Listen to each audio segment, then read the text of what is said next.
सद्गुरुनाथ परमपिता परमात्मा श्री गोपाल बाबा महाराज की जय। समर्थ सद्गुरु लेखमाला लेखक क्रमांक 50।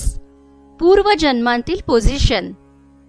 तुम्हें याद होगा कभी हम मिले थे, तुम्हें याद होगा कभी हम मिले थे, मोहब्बत की राहों में मिल के चले थे। हे गुलशन बावरा यांचं गीत जरूर ऐका।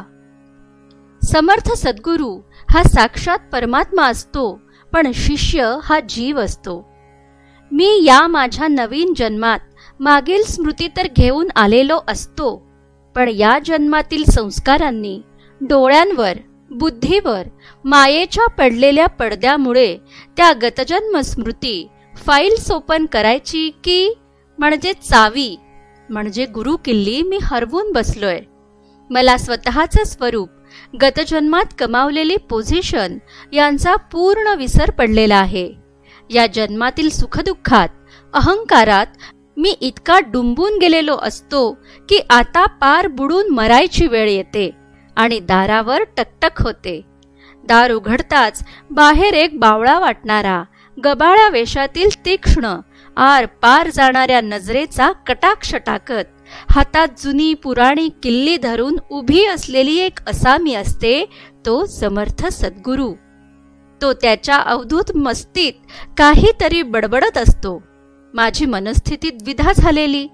आता घरच्यांना आजूबाजूच्यांना काय सांगणार की घरात कुणाला घेतलंय, आणि हा बाबा तर तडक देवघरात जाऊन तिथले देव बाजूला फेकून तिथे मस्तपैकी पायांना हाताचा विळखा मारून बसलाय। तो बाहेर निघायला तयार नाही, उलट मलाच म्हणतोय आत ये, अरे माझ्याकडे ये, मला विसरलास का?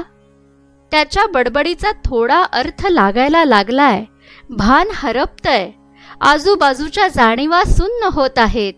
मला हळूहळू जो अनाहूत येऊन माझं देवघर काबीज करून बसलाय त्याचं स्वरूप समजतंय, आणि साथोसाथ मलाही माझं गतजन्मातील स्वरूप, माझी त्याच्याजवळ असलेली पोझिशन समजत आहे।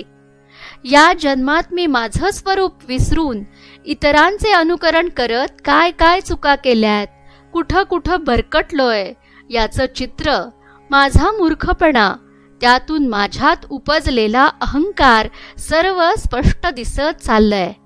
हा जो समोर देवाच्या ठिकाणी बसलाय तो का तिथे बसलाय हेही समजलं।